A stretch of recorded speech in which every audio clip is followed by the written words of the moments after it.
સામાન્ય દિવસોમાં લોકો આકાશ તરફ જુએ કે ના જુએ, પણ ઉત્તરાયણના સમયે પતંગબાજોની નજર અચૂક આકાશ તરફ રહેતી હોય છે। રવિવારે અને સોમવારે મકર સંક્રાંતિના પર્વની વાત કરીએ તો પતંગબાજો માટે સારા સમાચાર છે। પતંગ પ્રેમીઓ રવિવારથી આનંદથી પતંગ ઉડાવી શકશે અને સવારથી જ પવન દેવતાનું જોર રહેશે। સવારથી લઈને બપોર સુધી કાપ્યો છે કાપ્યો છેની લપેટના નારાની મોજ જરૂરથી લૂંટી શકાશે, પણ બપોર બાદ પવનની ગતિ ધીમી પડશે અને સમી સાંજ બાદ પવનની ગતિમાં ફરીથી વધારો થશે। છેલ્લા 2-3 દિવસમાં સૌરાષ્ટ્રમાં વાતાવરણમાં પલટો આવ્યો છે, વાદળછાયું વાતાવરણ સર્જાયું છે, તો દિવસના તાપમાનમાં પણ તમામ શહેરોમાં 2 થી 3 ડિગ્રી નીચું તાપમાન જોવા મળ્યું।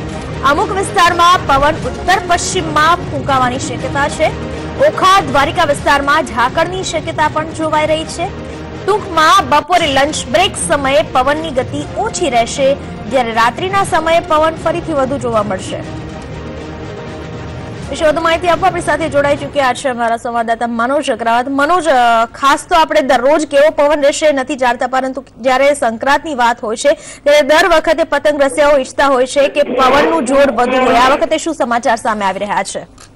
સૌથી મોટા આનંદના સમાચાર પતંગબાજો માટે એ છે કે જે રવિ અને સોમ કે જે શહેરમાં ઉત્તરાયણ અને વાસી ઉત્તરાયણનું જે મહત્વ છે 14 અને 15, તેમાં પતંગ પ્રેમીઓ છે તે આનંદથી જે પતંગ છે તે ચડાવી શકશે, કારણ કે પવન દેવતાનું જે જોર છે તે સારું રહેશે। વહેલી સવારથી લઈને બપોર સુધી પવનની ગતિ છે એકદમ સારી કે જેનાથી પતંગ જે બાજો છે તે પોતાના પેટ વડાવી શકશે અને કાપ્યો છે આનંદ માણી શકાશે। કે બપોર બાદ સામાન્ય રીતે પવનની ગતિ ઢીલી પડતી હોય છે તે સાંજના 4-5 વાગ્યા સુધી રહે છે અને બાદના 5 વાગ્યા બાદ ફરીથી આ પવનની દિશા બદલાતી હોય છે અને તેમાં પવનની ગતિમાં વધારો થઈ રહ્યો છે। આવતીકાલે પણ જે 2 દિવસ છે તો સાંજે પવનની ગતિ ફરીથી વધશે, જે રાતના 10-11 વાગ્યા સુધી જોવા મળશે।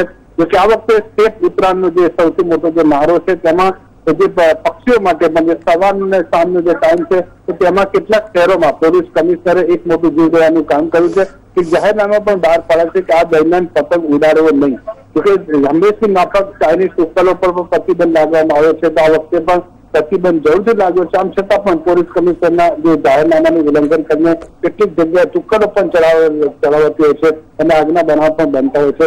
પરંતુ વાત કરીએ તો 2 દિવસ સુધી પતંગ પ્રેમીઓ છે તેમને મોજ પડી જશે। જી મનોજ, આભાર આપનો તમામ માહિતી બદલ।